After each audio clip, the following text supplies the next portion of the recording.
Hey everyone, it's Alex and welcome to this Marvel Snap video where we're going to be discussing REDSHIFT, who honestly, as I look at right now, looks like someone that Vegeta would have fought in DBZ. Looks like maybe he's in the Ginyu Force or something. I don't know. He has a weird DBZ look to him. Maybe I'm crazy. I don't know. But long story short, he's a 2/3 that reads, on reveal, discard the leftmost card from your hand and add a random card of the same cost to your hand. Honestly, this was one of the cards I was most excited for because it was gonna bring back Agatha. Like, Agatha was like the thing to play with REDSHIFT. And I have to be honest with you, I had a lot of fun. I won some pretty cool games. Now, I will say, though, that the cube rate on this deck, and the decks I'll talk about in a second, were kind of lower than expected because people saw REDSHIFT Agatha leave, they're like, I'm out, peace, and they just left. Like, you weren't taking people by surprise because even if you had, like, the Ebony Blade and all that stuff, like, they knew what you were capable of. There was no cube equity here because, like, they just know what REDSHIFT's doing. But did REDSHIFT perform well? It actually did. It was really cool in Agatha. I didn't play it in traditional discard, though, because I was just too excited to play Agatha. Like, I'm sorry, I got this Pixel Agatha. I was super excited to play it. But REDSHIFT did the thing. REDSHIFT was effective. It felt like it was part of the core gameplay strategy of playing this discard-based shell. And so I came away impressed, honestly. And one thing that we've always learned was that reliable discard and like reliable discard effects have always proven to be powerful. And every single card that's been a discard-based card, as soon as you get rid of the randomness of it, it becomes a better card. Blade, Swordmaster, who doesn't see much play, but even like the Moon Knight. All these cards see significantly more play when the randomness is now more controlled. It used to be completely random, now it's not, and REDSHIFT's another addition to that. Not to mention, of course, that it adds another same costed card to your hand, which is one of the reasons why we're actually seeing Victoria hand shells with it, which I'm excited to show you as well. So we got two decks we're going to talk about, a Victoria hand based deck and just a straight up Agatha based deck. So let's get into it. Alright, so here is the meta Agatha shell that has been doing work, and I love it. And if you're someone who's never played Agatha before, there's a couple things you need to know. And if you're looking at the design of this deck, you're like, Alex, this is so random. I don't understand what's going on. Don't worry, I'm going to explain it all to you right now. But the key thing that you need to know is that Agatha itself, okay, is a little unique in the sense that obviously it's a 6/14, big power, but game start, you draw Agatha. She controls your cards on even turns. This means that she is an additional card in your opening hand. You have one extra card compared to your opponent, and you're more likely to draw the other cards from your deck because you have a thinner deck, right? It's basically the old America Chavez and Agatha. That's what makes her extremely powerful from the get-go. She starts in your hand as an extra card, and now your deck is thinner. The other thing worth considering is that the only things that she can do by herself are on even turns. She could play REDSHIFT and discard herself. That's pretty much it because Agatha's always on the left side. Moreover, she can somehow play Ghost Rider, but you don't usually get to this point. The way the cards are designed is that Moon Knight always discards an even costed card, which is generally Agatha. Now, of course, there's a potential you discard the Ghost Rider. However, note that Lady Sif is also here because Lady Sif will always target Agatha because she's the only 6-cost card in your deck, and therefore she will get discarded and you're able to bring her back with the Ghost Rider. Of course, utilize the Ebony Blade. So there's a couple things happening here, right?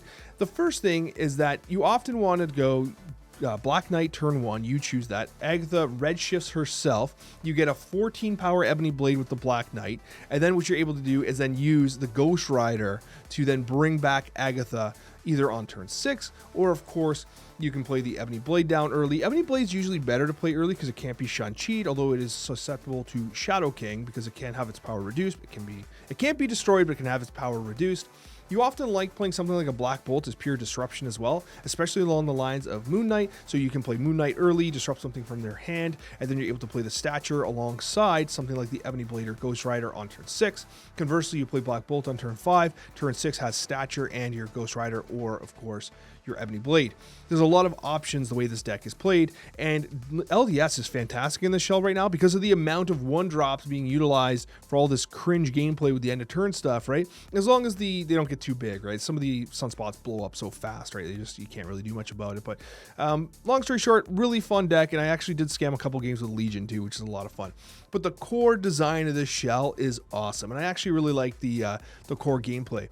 If you're looking to play something a little different, we do have Red Hand Agatha. Now, the design of this deck is to lean more into not only just the Agatha, Ghost Rider, Black Knight stuff, but it's also utilizing the Victoria Hand and Valentina shells. What you're doing here is you're also taking advantage of the fact that if you have Quinjet on the board, Black Knight, and you discard Agatha, right, you're Your Ebony Blade gets discounted by Quinjet. It gets buffed by Victoria Hand. The other thing worth mentioning is that REDSHIFT generates another 6 cost. It generates another 6 costed cards. You might get a Doctor Doom, a Magneto, or whatever, right? Very fascinating play. Really like how this deck played, especially from a hand generation perspective. It feels like Victoria Hand has had these opportunities to become meta relevant, and it's just almost there, just not quite all the time. But long story short, I really enjoyed my experience playing REDSHIFT. So let's talk about whether or not he's worth your tokens. At the end of the day, the thing about these Series 4 cards is obviously they're much less expensive than the Series 5 cards like Stardust, right? And I like this card better than Stardust. I'll be honest, I like Terrax. Okay, if I were to rank the 3, I would rank them Terrax, REDSHIFT, Stardust. That's my current rankings. Things can change, but this is the first couple days here, and honestly, that's my current rankings. I think REDSHIFT is pretty cool, and it's nice and inexpensive as well. Stardust does have some applications, and we'll talk about that tomorrow because I got a Stardust video too. But I do think that REDSHIFT is pretty cool, especially for the cost. If you are a discard enjoyer, this is a must buy. You just grab it, man. You grab it. It's just a solid card. And I didn't even test the core discard shells. I didn't test the Frigga Bullseye stuff. I didn't test reliable discard. I was just playing Agatha. I was literally just playing Agatha, and I had so much fun with them that I was like, yeah, this card does the thing, and it's pretty cool, right? So I did come away very impressed with REDSHIFT, very happy as a Series 4 card for what it was doing in its niche, right? And I guess these Series 4 cards are going to be particularly niche, but if they provide you with an added tool in an archetype you tend to play, then all of a sudden it's worth it. If you don't play discard, then REDSHIFT's not worth it. It's really that simple. If you don't play Agatha, it's definitely not worth it at all, right? And of course, again, this is still early, right? Agatha was just top of mind because it's a synergy we don't often get to experiment with. But long story short, if you're really into discard, I came away impressed with REDSHIFT. I do think there's a lot of versatility there, and it gives me some excitement to also see the opportunities alongside Victoria Hand. We are very early in the cooking, and Victoria Hand is already viable alongside REDSHIFT. And so that's a great thing, a fantastic thing. So long story short, guys, REDSHIFT does get a pass from me. Only if you play discard, though. Don't expect it to make magic happen elsewhere. It doesn't have the wide range applicability of something like the Mr. Fantastic First Steps or Surge, right? It's not that 2-drop. It's a very specific 2-drop that does a very specific thing for a very specific archetype. And you know what? You'll see exactly that in these gameplay highlights.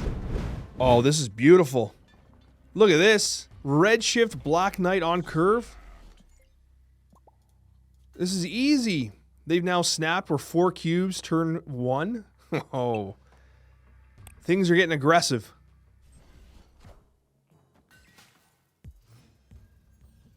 Things are getting aggressive. Mojo World and a Dulvalier? Seriously?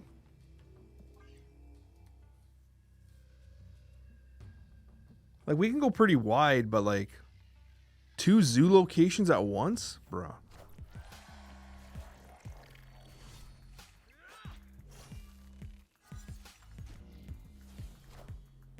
It's just a flat hole coin,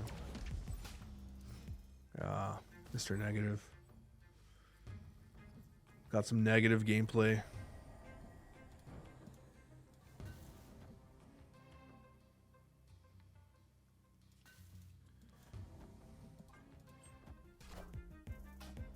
Yep.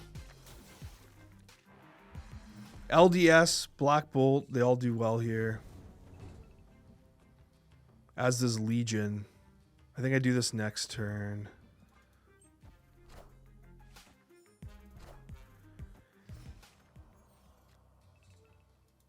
Legion goes absolutely insane, I think.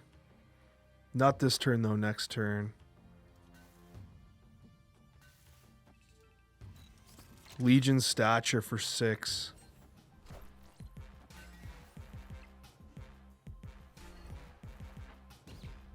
Hit their Mystique. Discarded Ironheart. They drew a bunch. Stature first. Legion. 8 cubes. Ship it if we lose. You never go 8 cubes against the Jane Foster, right? That's the problem. We're begging to get pumped. Let's see if Legion is the surprise play that we need.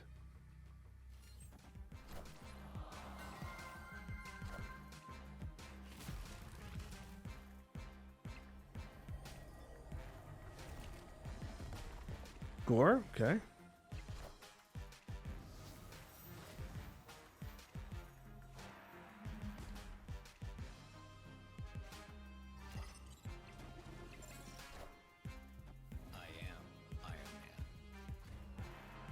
Okay.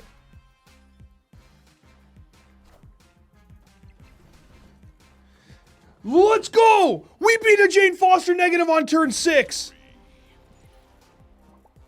Absolutely unbelievable gameplay. It was so close. We haven't seen the shield in some time. Remember how cringe this used to be and now it's just basically gone? We actually tried to cook with the shield. Send turn button's so glitchy all the time. Do we want a Luna Snow? I don't know if we want a Luna Snow here. Sneak out Infinity Ultron. Perhaps, maybe. I'm going to do this. I think we always Juggernaut on the right. Like a Hulk. Scumbag gameplay. Awful. Heartbreaking content. Heartbreaking content. Oh. Scammed by the Ice Cube. Man, Ice Cube's always scamming people. That's not true. We do it right now? Just slam it? Just slam it down? REDSHIFT Agatha right now? I think we take a huge L here, by the way. But I might just throw down Hulk on the right. Actually, we'll get the blade. We have the ebony blade that cannot be destroyed. That is going to be rather large. Large and in charge.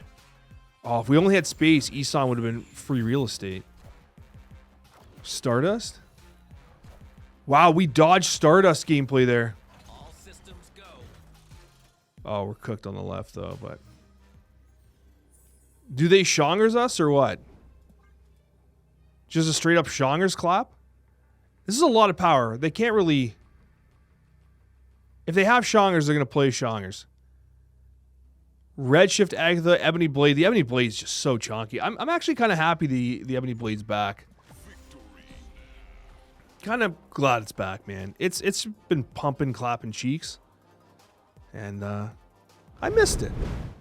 Agatha Harkness. Also, I've chosen to go with the Pixel Agatha. I think it's the most appropriate. I was going to buy the, you know, the Agatha of Creative House Pocket fame, but I was like, you know what, bro, I just don't want to. REDSHIFT. Oh, we got it. We got it. We did it. REDSHIFT Agatha, our first game playing this deck. And we've done it. A miraculous moment for all true gamers out there. Stay out of mid, please. I hate you.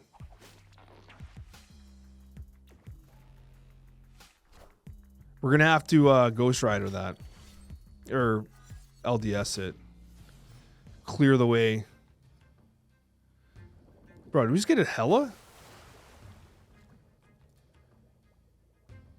Do we actually just get hella?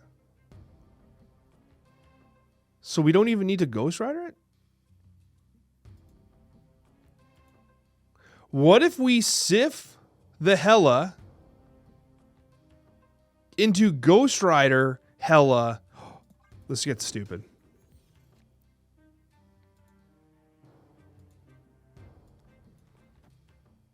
Sif smokes hella. Ghost Rider brings back hella. Brings back Agatha. And we are just absolute gods amongst men. Got some Nocturne gameplay. Ghost Rider. Show me what you're made of. Alright, scammed. It's fine. It's fine, guys. Don't underestimate the scammage here, but we do have some interesting gameplay opportunities with Legion. The problem is now, it's probably not worth. Because now we're going to be super winning this lane. Ah, disaster. 100% it's C4. We can do a black. We probably... Do we hit their... What do we hit here? They have 6 in hand.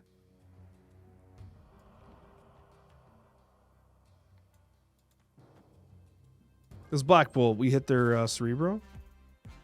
Bob. Bobbert's Dedge. Bobbert. We win left, and then we win right. I think we're dead. Victory formation for the boys. I wasn't expecting them to retreat, so we take those. We take those victories. Thank you. Turn 1, Spooderham. Turn 2, Redshift, Agatha discard. I love it. I love it. What can I say? We'll play Spooderham mid here. Very disruptive card. Love this variant, by the way. What an appropriate variant for a ham of Spider origin. Their name is Magic Lover, by the way. Redshift, coming on. You're the next contestant on I Wish You Hit Black Knight first. Like, whatever.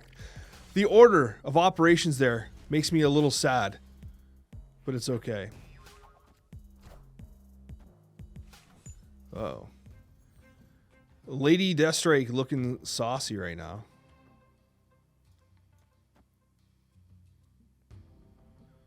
I don't even know if we need to block now. I'll just hold it. Whatever, we'll do this.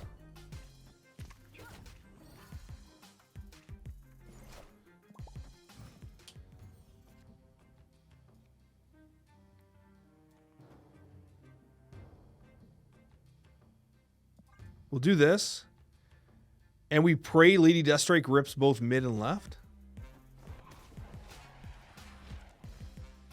It won't hit the Quinjet actually.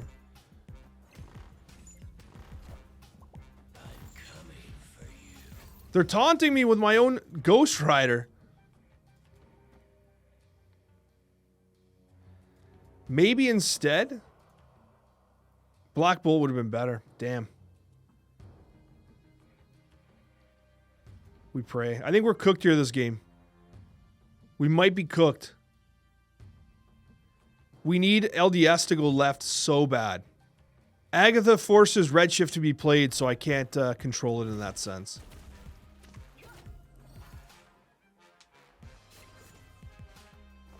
I respect this misery gameplay. I love their variants too. Left. Left. Left. Yes. There's hope. We're hoping, we're coping, but at the end of the day, there is hope. Iron Man is strictly better than Magento, right? Would have been great to have Stature alongside him too. We have initiative, bro. What if we just get rid of Sinister London? We probably just win, right? Sinister London's sitting there. They got 3 slots. Oh, they're playing 1 left.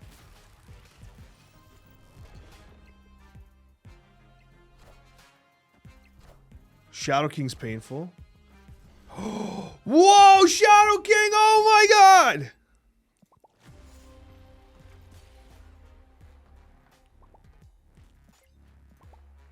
I'm not even mad, man. Some high skill gameplay. The Black Knight making his presence felt. Jump in mid. It's been a while since I've played Black Knight. We're against Spencer here. With a name like Spencer, I kind of want to bot snap on this guy. Kind of want to bot snap. Sunspot Chavez gameplay?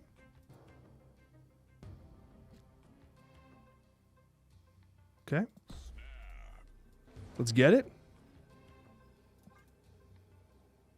Let us get it. As much as I want to win mid, I almost want to just Ghost Rider on the right. On the left, sorry. What did we hit there? Jubilee? Nah, we just Ghost Rider mid. Let's deny their draws.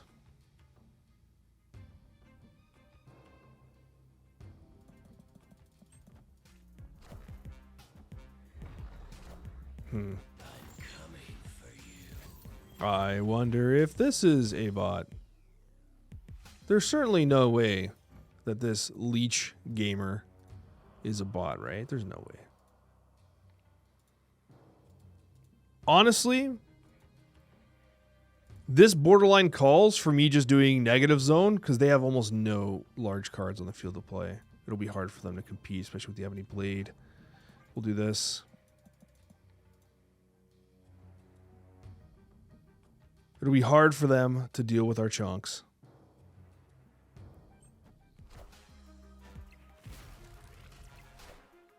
Ooh, they got a vision. Mobility. Mobility for victory. And we actually top deck the perfect card too. Okay. This goes here. This goes here. Get wrecked, Spencer. I can't wait for this bot to cheat me somehow. Or the game's just going to crash, let's be honest.